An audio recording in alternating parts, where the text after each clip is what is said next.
اللہ کے رسول حضرت محمد مصطفیٰ صلی اللہ علیہ وآلہ وسلم بار بار امام حسین کو بلند کر کے دنیا کو یہ بتاتے تھے کہ یہ حسین مجھ سے ہے اور میں اس حسین سے۔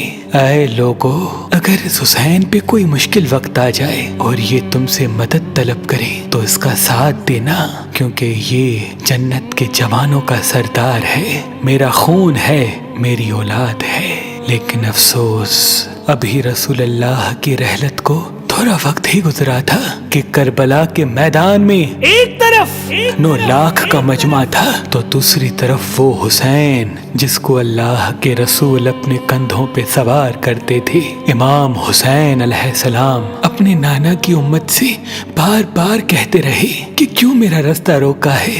اے لوگو، پہچانو، میں تمہارے نبی کا نواسا ہوں، کیوں 3 دن سے میرے بچوں کو پیاسا رکھا ہے؟ کیوں میرے عزیز و اقارب کو شہید کیا ہے؟ بتاؤ، کیا میں نے رسول اللہ کی شریعت میں ترامیم کی ہے؟ کسی انسان کا حق کھایا ہے؟ کسی انسان پہ ظلم کیا ہے؟ اتنے میں فوج یزید ایک آواز میں کہنے لگی، اے حسین، ہم سب تجھے تیرے بابا علی کے بغض میں قتل کر رہے ہیں تاکہ یزید ہماری جھولیاں دولت سے بھر دے۔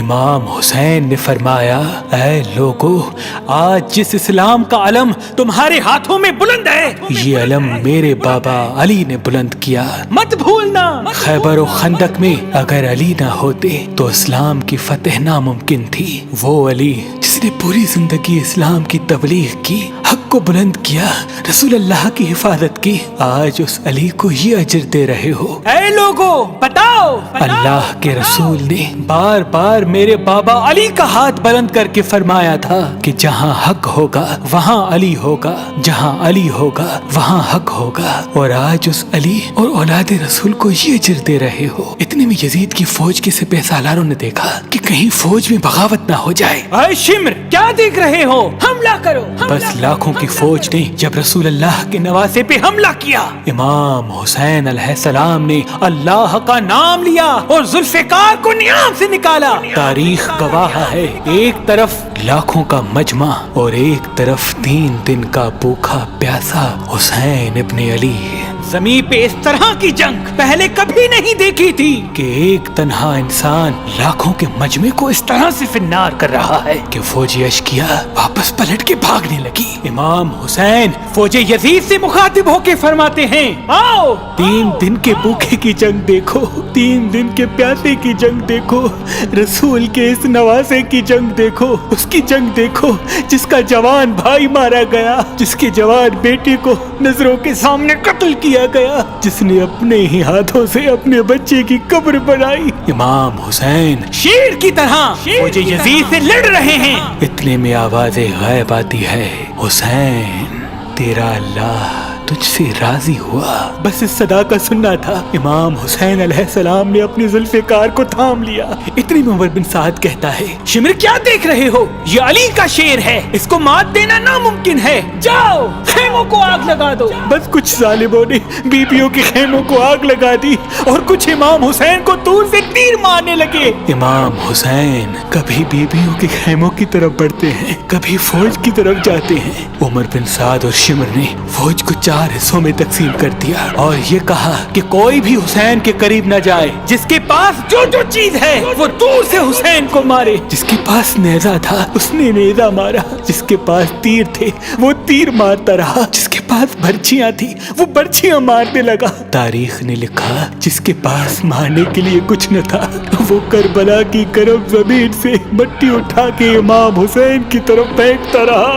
امام حسین کے جسم مبارک پہ ہزاروں زخم لگتے رہے، آپ کے جسم مبارک پر اتنے تیر تھے کہ آپ کا جسم مبارک نظر تک نہیں آ رہا تھا۔ بس جیسے ہی نواسا رسول گھوڑے کی سینگ سے زمین پہ آتے ہیں، فوج یزید یزید جھومنا شروع کر دیتی ہے، لیکن اتنے میں وہ گھوڑا جس پہ آپ سواری کیا کرتے تھے وہ امام حسین کے چاروں طرف گھومنا شروع کر دیتا ہے تاکہ ان تیروں سے میں اپنے آقا حسین کو بچا لوں۔ وہ گھوڑا دوڑ ہی رہا تھا، اتنے میں عمر بن سعد نے کہا اے لوگو رکو، میں نے اپنی آنکھوں سے دیکھا تھا اس گھوڑے پہ اللہ کے رسول سواری کرتے تھے، کہیں تیر اس گھوڑے کو نہ لگے، اور یوں تیروں کو چلانا بند کیا گیا۔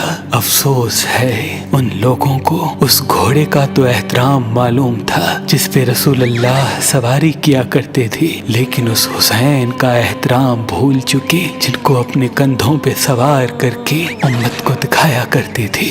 بس امام حسین علیہ السلام زمین کربلا پہ اپنا سر رکھ کے اللہ کا شکر کر رہے ہیں، اور وہاں فوج یزید کے مختلف سپاہی امام حسین کا سر کاٹنے کے لیے قریب آتے ہیں۔ جو بھی قریب آ کے امام حسین کے سر کو دیکھے تو اسے امام حسین کے چہرے میں رسول اللہ کا چہرہ نظر آئے اور وہ چیخ کے دور چلا جائے۔ اتنے میں شمر کہنے لگا یہ کام مجھ سے ہی ہونا ہے۔ جیسے ہی شمر نے خنجر امام حسین کے گلے پہ رکھا تو وہ دیکھے امام حسین کے لب ہل رہے ہیں۔ اس نے سوچا ہم نے حسین کا پورا خاندان قتل کر دیا، 3 دن تک حسین کے بچوں کو پیاسا رکھا، شاید حسین ہمیں بد دعا دے رہے ہوں گے۔ سننے کے لیے کان قریب کرے تو کیا سنے، امام حسین علیہ السلام اللہ کی دربار میں اللہ کی نعمتوں کا شکر کر رہے ہیں کہ اے اللہ تیرا شکر ہے کہ اس عظیم امتحان کے لیے تو نے اس حسین کو چنا۔ اتنے میں امام حسین نے آنکھیں کھولی اور شمر سے کہا اے شمر کیا تو نہیں جانتا میں رسول اللہ کا نواسا ہوں، جنت کا سردار ہوں، حق پہ ہوں، بے جرم ہوں۔ شمر نے کہا ہاں مجھے معلوم ہے، پھر آپ نے فرمایا تو کیوں قتل کر رہے ہو؟ شمر نے کہا تاکہ یزید میری جھولی دنیاوی دولت سے بھر دے۔ بس یہ کہتے کہتے شمر امام حسین کا گلا کاٹتا رہا اور فوج یزید مسلسل جھومتی رہی۔ امام حسین کے سر قلم ہونے کے بعد سادات کو لوٹا گیا۔ امام حسین کے سر مبارک کو نوکے سنا پہ بلند کر دیا، بی بی سکینہ کو تماچے مارنے لگے، رسول اللہ کی نواسیوں کے سروں سے چادر کو لوٹ لیا اور امام حسین کے جسم مبارک کی توہین کرنے لگے۔ تاریخ نے لکھا امام حسین کے جسم پر جو جو چیزیں تھیں ان کو لوٹنے لگے۔ اتنے میں ایک شخص امام حسین کے جسم کے قریب آیا۔ امام حسین کے ہاتھ میں ایک انگوٹھی پہنی تھی، اتارنے کی کوشش کی نہ اتری، وہ انگلی کاٹ کے انگوٹھی لے گیا۔ آپ کے جسم مبارک کو رسیوں سے باندھ کے کربلا کی گرم زمین پہ ادھر سے ادھر پھرایا گیا۔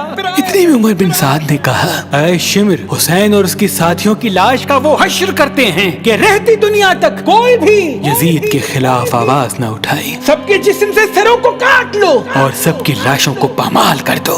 زمین کربلا گواہ ہے، کہیں سے کوئی قبیلہ اٹھ کے آتا ہے اور کہتا ہے کہ ہم حر کی لاش کو پامال ہونے نہیں دیں گے، کہیں بی بی ام لیلا کا قبیلہ آ کے کہتا ہے کہ ہم علی اکبر کا لاشا پامال ہونے نہیں دیں گے، کہیں بی بی رباب کے قبائل کے لوگ کہتے ہیں ہم علی اصغر کا لاش پامال ہونے نہیں دیں گے۔ ایک ایک شہید کی لاش پامال ہونے والی جگہ سے ہٹائی گئی۔ تاریخ گواہ ہے صرف رسول اللہ کا اکیلا نواسا کربلا کی گرم زمین پہ پڑا رہا اور مغرب کے گھوڑے مشرق کی طرف، مشرق کے گھوڑے مغرب کی طرف دوڑتے رہے۔ امام حسین کا جسم پامال ہوتا رہا۔ امام جعفر صادق علیہ السلام فرماتے ہیں میرا سلام ہو میرے اس غریب دادا پر جس کی لاش کو اس طرح سے پامال کیا گیا کہ ان کی دائیں پسلیاں بائیں پسلیوں کی طرف چلی گئی اور بائیں پسلیاں دائیں پسلیوں کی طرف چلی گئی، جن کا سینہ اور پشت ایک ساتھ ہو گیا۔ سلام ہو میرے اس بے وطن دادا حسین پر جن کے جسم مبارک کے ٹکڑوں کو زمین کربلا پہ بکھیرا گیا۔